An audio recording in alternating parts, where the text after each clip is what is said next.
Good morning, students. We are now in vector processor architecture, and today's topic is operation supported by vector processor. There are two operations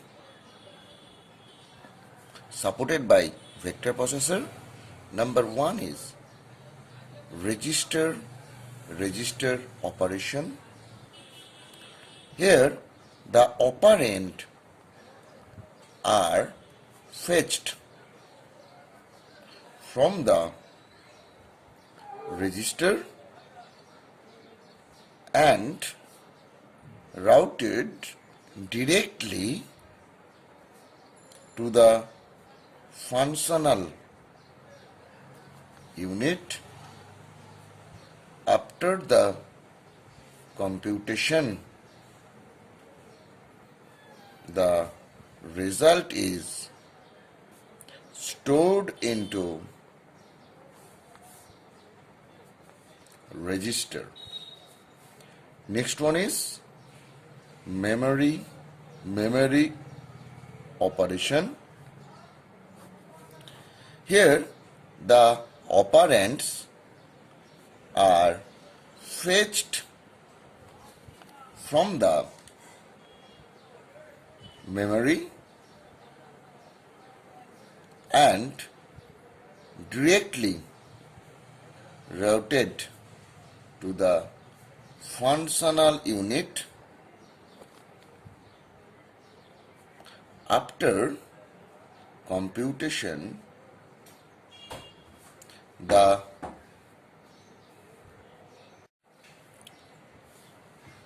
result is stored in the memory.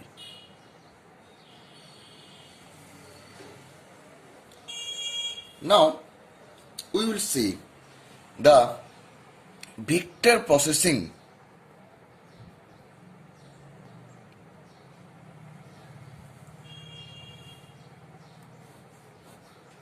There are two types of vector processing. One is vertical, another one is horizontal. Now, in vertical operation, all the computation are performed vertically from top to bottom or in a column fashion, and there are horizontal. Here computation is performed in horizontally, left to right in a row fashion. Next, we will see what is strip mining.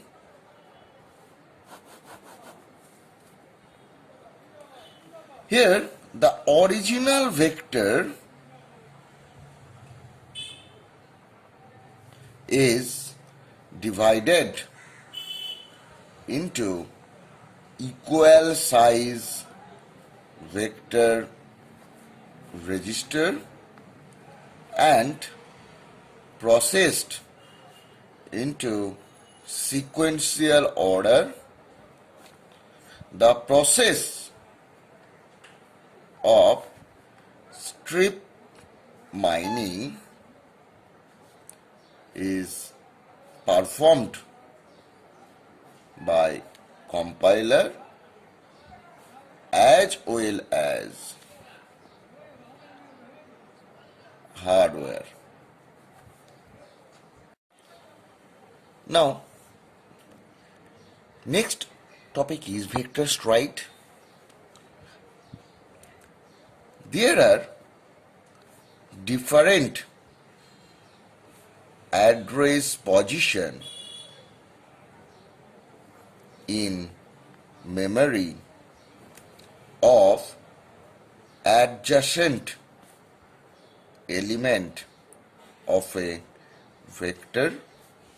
So, a technique is required to fetch element of a vector that are not adjacent in a memory. A vector instruction is said to be stride I if the distance between the two successive element is I. Now the next topic is what is parallel processing and level of the parallel processing. So parallel processing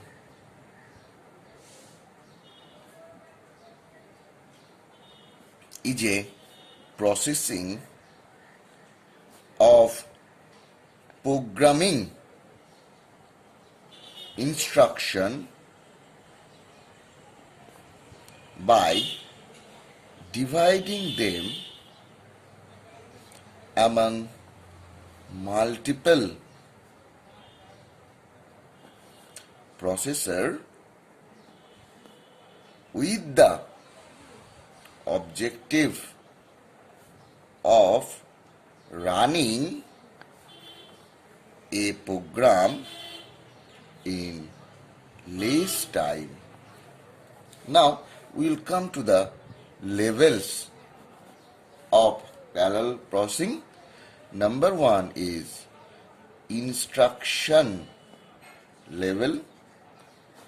Here most processors have several execution unit and execute several instruction at a time. Now there is loop level. Here consecutive loop operation done for parallel execution. Next one is producer level. Here parallelism achieved by executing parallel executable procedure. Another one is program level. Here responsibility of OS which run the process concurrently. So these are the four levels of parallelism. Now we will solve a numerical problem where in the numerical problem it is given the instruction type. There are four types of instruction: integer, data transfer, floating point, branch, and the count is associated with it along with the clock cycle per count is associated with it. Now assuming process speed equal to 50 megahertz, we have to calculate the CPI. The formula of CPI equal to instruction count into clock cycle per count by summation of count. Here instruction count means 50,000 integer into clock cycle 1 plus data transfer 35,000 into 2 plus floating point 20,000 into 2 plus branch 60,000 into true 3 by instruction count, that means 50,000 plus 20,000 plus 35,000 plus 60,000. Now after, so this is the way how we can calculate the CPI. Now we will have to calculate the MIPS. We will get this MIPS by processor speed by CPI. We know that the processor speed is 15 to 10 to the power 6, and we will get this CPI from this CPI. Now we will have to calculate the execution time. The formula of execution time is CPI into summation of instruction count into clock time, and when you put the value, then we can get the total execution time.